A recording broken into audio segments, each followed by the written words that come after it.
সে মন্দ জিনিসটার বিরোধিতা করতে হবে। ততক্ষণ পর্যন্ত আপনি মুমিন হতে পারবেন না।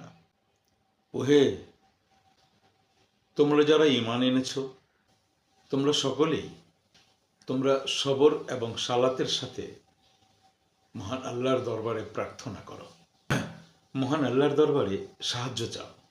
নিশ্চয়ই আল্লাহ সাহায্যকারীর সঙ্গে আছে। সূরা বাকারায় মহান আল্লাহ মানুষদেরকে আহ্বান করেছেন ধৈর্য এবং সবর অর্থাৎ সংযম এর মাধ্যমে এবং সালাতের মাধ্যমে অর্থাৎ ইবাদতের মাধ্যমে, নামাজের মাধ্যমে। সবরের বাংলা অর্থ হচ্ছে সংযম। এই সবর এবং সংযম এবং ধৈর্য, এই তিনটার মূল অর্থই হচ্ছে মন্দ প্রবৃত্তির বিরোধিতা করার মধ্যে দিয়ে নিজেকে সংশোধন করা, নিজেকে শুদ্ধ করা, নিজেকে পরিচালিত করা। মানুষের ভিতরে যে মন্দ জিনিসটা লুকিয়ে আছে, সেই মন্দ জিনিসটার বিরোধিতা করতে হবে সবর করার মধ্যে দিয়ে, ধৈর্যের মাধ্যমে দিয়ে এবং সংযম।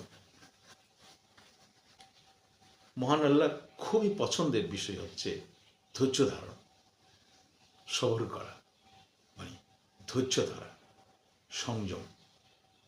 এই পবিত্র রমজান মাসই হচ্ছে সেই ধৈর্য এবং সবর বা সংযমের একটি বিরাট ফজিলতপূর্ণ মাস, যেখানে মহান রব্বুল আলামিন নিজেই এই রোজার ফজিলত দান করবেন। মহান আল্লাহ বলেছেন যে সবগুলো ইবাদতের মাধ্যমে জান্নাতের পথে যাওয়া যায়, একমাত্র রোজার মাধ্যমে তোমরা আমার পথে আসতে পারো, যেখানে আমি অপেক্ষা করছি, যেখানে আমি তোমাদেরকে নিজ হাতে এর ফজিলত, এর নিয়ামত দান করব। যতক্ষণ পর্যন্ত আপনি ধৈর্য এবং সংযম পালনে সক্ষম না হবেন, ততক্ষণ পর্যন্ত আপনি মুমিন হতে পারবেন না।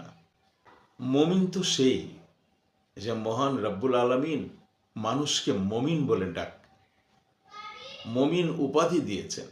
কত বড় সৌভাগ্যবান মানুষকে আল্লাহ তাআলা মুমিন বলে সম্বোধন করেছেন। কিন্তু এই মুমিন কারা?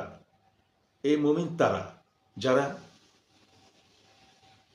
নিজের প্রবৃত্তির সাথে, নিজের ভিতরের শয়তানের সাথে বা খারাপ চিন্তার সাথে যুদ্ধ করে, ধৈর্য ধারণের সাথে যুদ্ধ করে, সবর করে, সংযমের মাধ্যমে নিজেকে প্রস্তুত করতে পেরেছে, তাদেরকে মহান আল্লাহ তাআলা মুমিন বলে সম্বোধন করেছেন। তো সবর করা, ধৈর্য ধারণ বা সংযম বিরাট বড় ইবাদত। ইবাদতের মধ্যে আমি মনে করি যে এটাই সর্বশ্রেষ্ঠ এবং সবচেয়ে বড় ইবাদত।